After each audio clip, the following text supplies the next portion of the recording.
Buenas tardes, Magíster Mayra Torres, docente de la asignatura Auditoría Tributaria y Forense. Mi nombre es Verónica Arévalo y el tema que trataré es sobre los principales impuestos en el Ecuador y el cumplimiento tributario.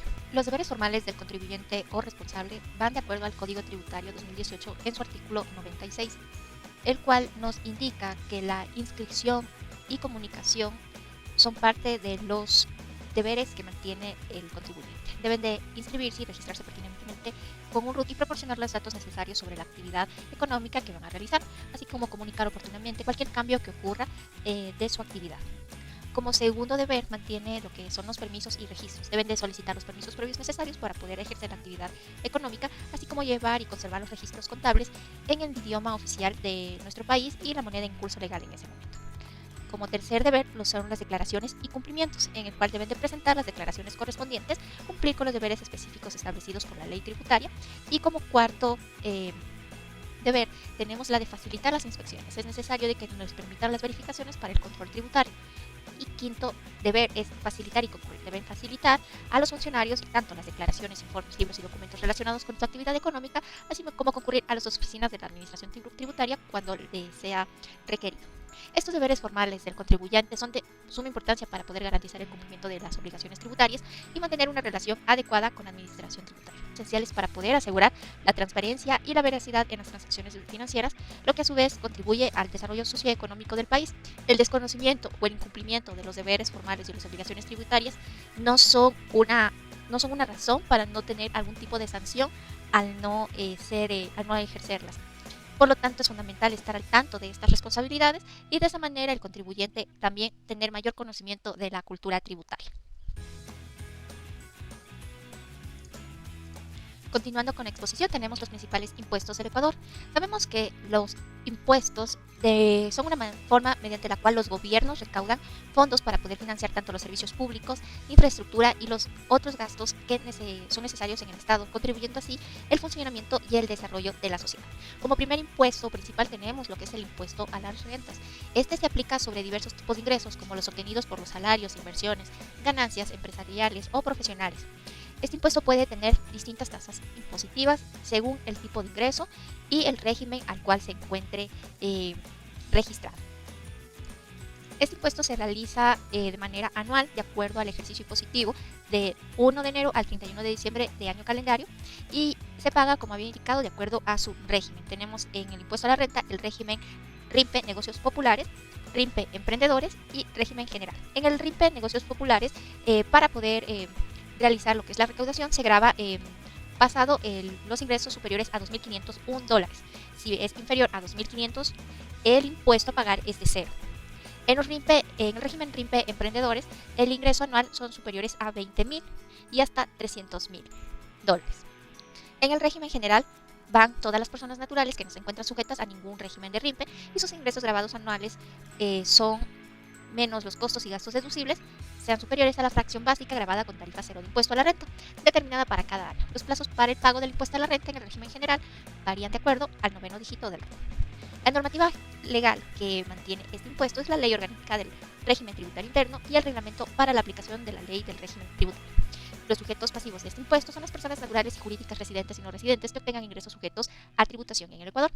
En el siguiente impuesto tenemos el impuesto al valor agregado, o también conocido como IVA. Este impuesto grava el valor añadido en cada etapa de una cadena de producción o comercialización de bienes y servicios. Se aplica, como nos indica, en transferencias de bienes, muebles y la prestación igualmente del servicio, gravando el valor agregado en cada fase de la cadena de producción, es decir, que se aplica cada vez que se vende un bien o se presta un servicio. Y los contribuyentes trasladan este impuesto cobrado en etapas anteriores a los consumidores finales.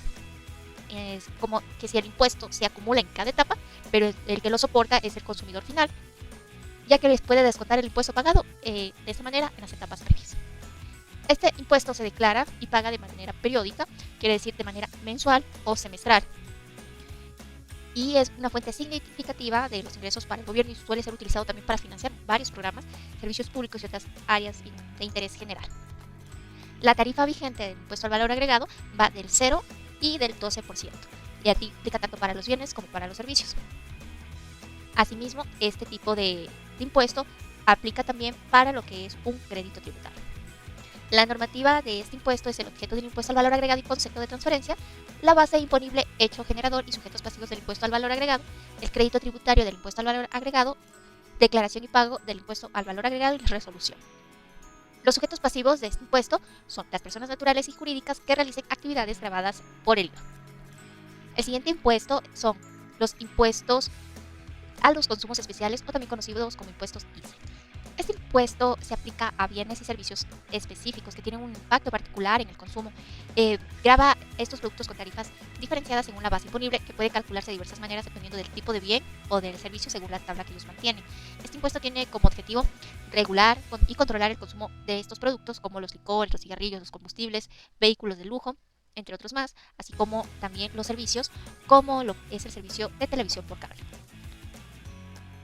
De esta manera, con los productos específicos que mencioné, reducen lo que es el impacto negativo en la salud, el medio ambiente y también en la economía.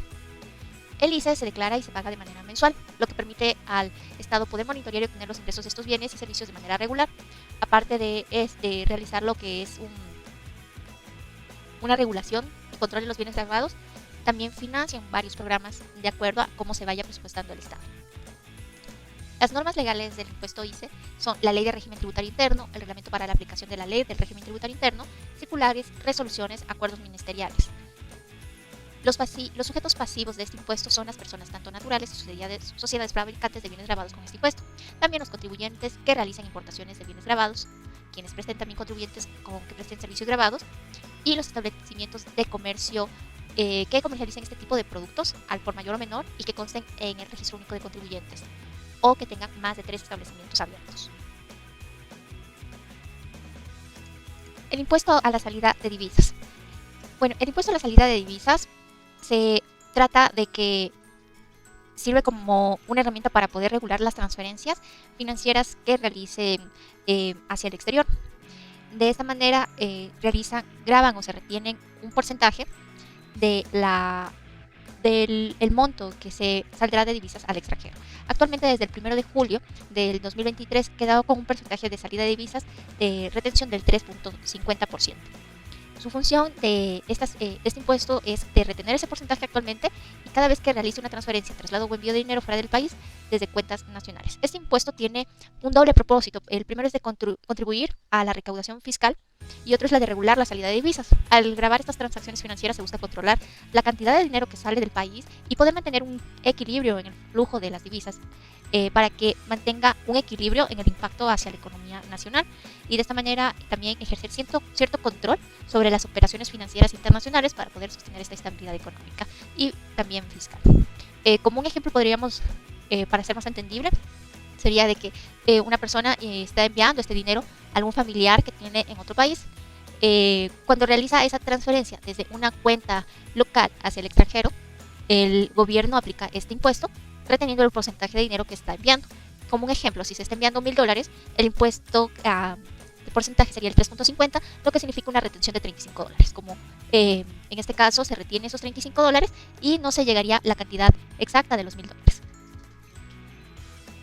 En la normativa legal tenemos la Ley Reformatoria para la Equidad Tributaria en el Ecuador, Reglamento para la aplicación del impuesto a la salida de divisas, la Ley del Régimen Tributario Interno, el Reglamento para la aplicación de la Ley del Régimen Tributario Interno, resoluciones, decretos, circulares y resoluciones del CPT. Entre los sujetos pasivos que mantiene este impuesto tenemos a los contribuyentes, que incluyen personas naturales, sucesiones indivisas, sociedades privadas nacionales, sociedades extranjeras domiciliadas en el país y establecimientos permanentes de sociedades extranjeras. El impuesto a la propiedad de vehículos motorizados. Este impuesto es el cual se grava de la propiedad de los vehículos. Se paga anualmente y su importancia radica es que genera una recaudación fiscal y la regulación de la propiedad vehicular, el cual también se basa en el pago de este impuesto de acuerdo al avalúo del vehículo registrado según la base de datos del SRI. Depende del avalúo del vehículo y de la categoría a la que pertenece, es de acuerdo a eso su impuesto. Este impuesto se paga igualmente en las instituciones financieras autorizadas antes de realizar la matrícula del vehículo. Sin importar, en este caso, estos vehículos motorizados solamente cuestan vehículos motorizados terrestres. Pueden ser privados y públicos, sin importar si se usan para el transporte de personas o de carga.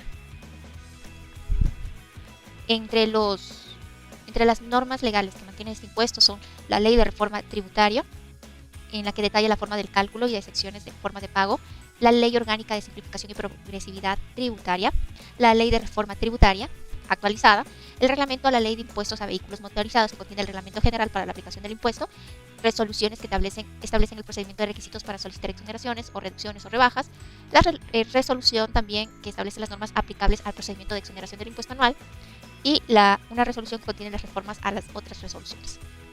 Los sujetos pasivos son todas las personas